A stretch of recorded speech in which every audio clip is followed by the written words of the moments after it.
வணக்கம் நண்பர்களே. SBI வங்கி வாடிக்கையாளர்கள் அனைவருக்கும் ஒரு மிக முக்கிய அப்டேட் ஒன்று வெளியாகி இருக்கிறது. அது என்ன அப்டேட் அப்படிங்கறத தெரிஞ்சுக்கிறதுக்கு முன்னாடி இந்த ஒரு வீடியோக்கு லைக் மட்டும் தட்டி விட்டுருங்க. கவர்மெண்டுடைய நலத்திட்டங்கள் பற்றிய தகவல்களை உடனுக்குடன் குயிக் அப்டேட்டா கொடுத்துட்டு வரும். எல்லா தகவலும் கண்டிப்பா உங்களுக்கு பயனுள்ளதா இருக்கும். நம்பி நம்மளுடைய சேனலை சப்ஸ்கிரைப் பண்ணி பக்கத்துல இருக்க பெல் ஐக்கானை கிளிக் பண்ணி வச்சுக்கோங்க. வாங்க வீடியோக்குள்ள போலாம். அதாவது வீட்டு கடன்களுக்கான உச்சபட்ச வட்டி விகிதத்தை ஸ்டேட் பேங்க் ஆஃப் இந்தியா வங்கி 25 அடிப்படை புள்ளிகள் உயர்த்தி உள்ளதால் புதிய கடன் பெறுபவர்களின் EMI அதிகரிக்க வாய்ப்புகள் உள்ளது. குறைந்தபட்ச வட்டி விகிதம் 7.50% தொடர்ந்தாலும் உச்சபட்ச வட்டி விகிதம் 8.45% இருந்து 8.70% SBI வங்கி உயர்த்தி உள்ளது. இந்த புதிய வட்டி விகிதம் ஆகஸ்ட் 1 முதலே அமலுக்கு வந்துள்ளதாக ஸ்டேட் பேங்க் ஆஃப் இந்தியா தெரிவித்து உள்ளது. இதனால் சிபில் ஸ்கோர் குறைவாக உள்ள வாடிக்கையாளர்கள் கடன் பெறும்போது அவர்களுக்கான EMI அதிகரிப்பதால் திரும்ப செலுத்தும் தொகையும் கணிசமாக உயரும் சூழல் உருவாகி உள்ளது. உதாரணமாக 20 ஆண்டுகளுக்கு 30 லட்சம் ரூபாய் கடனாக பெற்றவர் 8.45% வட்டி விகிதத்தின்படி மாதம் 25,830 ரூபாய் EMI செலுத்த வேண்டி இருந்தது. இதனால் அவர் மொத்தமாக 61,99,000 ரூபாயை வட்டியோடு திரும்ப செலுத்தி இருப்பார்.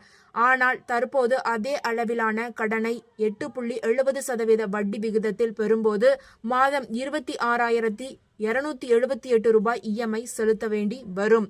இதன் மூலம் மொத்தமாக 63,06,000 ரூபாய் செலுத்த வேண்டிய சூழல் உருவாகி உள்ளது. இதற்கிடையில் UPI பயன்படுத்தும் கோடிக்கணக்கான பயனாளர்களுக்கு ஒரு முக்கியமான மாற்றம் வர இருக்கிறது. அக்டோபர் 1 முதல் நபருக்கு நபர் கோரிக்கை வைத்து பணம் பெறும் வசதியை NPCI முழுமையாக நிறுத்தப் போகிறது. டிஜிட்டல் பரிவர்த்தனைகளை மேலும் பாதுகாப்பானதாக்குவதும் அதிகரித்து வரும் ஆன்லைன் மோசடிகளை தடுப்பதும் இந்த முடிவின் நோக்கமாக இருக்கிறது.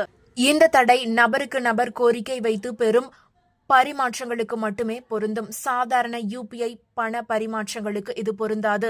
நண்பர்கள் அல்லது குடும்பத்தினருக்கு அவர்களின் UPI ID அல்லது QR குறியீடை ஸ்கேன் செய்து பணம் அனுப்பலாம். வணிகர்கள் அல்லது சரிபார்க்கப்பட்ட நிறுவனங்களுக்கு UPI மூலம் பணம் செலுத்தலாம். நபருக்கு நபர் கோரிக்கை வைத்து பெறும் பரிமாற்றங்களுக்கு மட்டுமே இந்த தடை பொருந்தும் என்று NPCI தெளிவுபடுத்தி உள்ளது. மோசடிகளை குறைக்க வணிகர்களுக்கான KYC விதிகளை NPCI கடுமையாக்க திட்டமிட்டு உள்ளது. தற்போது எந்த ஒரு UPI பயனரும் ஒரு பரிமாற்றத்தில் 2,000 ரூபாய் வரை கோரிக்கை வைத்து பெறலாம். ஆனால் NPCI-யின் புதிய வழிகாட்டுதலுக்கு பிறகு வங்கிகள் மற்றும் UPI செயலிகள் அத்தகைய பரிமாற்றங்களை செயல்படுத்த முடியாது. இதற்கிடையில் நாட்டின் UPI பரிமாற்றங்களில் பெரும் அதிகரிப்பு ஏற்பட்டுள்ளதாக புள்ளி விவரங்கள் தெரிவிக்கின்றன. இது இந்தியாவில் டிஜிட்டல் பண பரிமாற்றத்தின் வளர்ந்து வரும் புகழை காட்டுகிறது. ஆனால் இந்த வளர்ச்சியுடன் கடந்த 3 நிதி ஆண்டுகளில் UPI பரிமாற்றங்களுடன் தொடர்புடைய மோசடி வழக்குகளும் வேகமாக அதிகரித்துள்ளதாக புள்ளி விவரங்கள் தெரிவிக்கின்றன. UPI தொடர்பான மற்றொரு செய்தியில் இந்திய வங்கி கணக்கு இல்லாமலேயே நாடு முழுவதும் பணம் செலுத்த சுற்றுலா பயணிகள் மற்றும் வெளிநாடு வாழ் இந்தியர்களை அனுமதிக்கும் UPI அடிப்படையிலான மொபைல் செயலியான மோனியை ஸ்மார்ட் பேமெண்ட் என்ற RBI கட்டுப்பாட்டில் உள்ள நிறுவனம் வெளியிட்டுள்ளதாக கூறப்படுகிறது. இந்தியாவின் UPI மற்றும் UPI ஒன் வேர்ல்டு திட்டத்தின் அடிப்படையில் உருவாக்கப்பட்ட மோனி செயலி வெளிநாட்டினர் உள்ளூர் கடைகள், உணவகங்கள் மற்றும் சில்லறை விற்பனை கடைகளில் QR குறியீடுகளை ஸ்கேன் செய்து பொருட்கள் மற்றும் சேவைகளுக்கு பணம் செலுத்த அனுமதிக்கும். இந்தியாவின் வேகமாக வளர்ந்து வரும் டிஜிட்டல் பொருளாதாரத்தில் நுழைய சிரமப்படும் சர்வதேச பார்வையாளர்கள் எதிர்கொள்ளும் சவால்களை குறைக்க இந்த சேவை வடிவமைக்கப்பட்டு உள்ளது. இந்த ஒரு தகவல் உங்களுக்கு பயனுள்ளதாக இருந்தால் மறக்காம இந்த வீடியோவை உங்களுடைய ஃப்ரெண்ட்ஸுக்கும் ஃபேமிலிக்கும் ஷேர் பண்ணி விட்டுருங்க.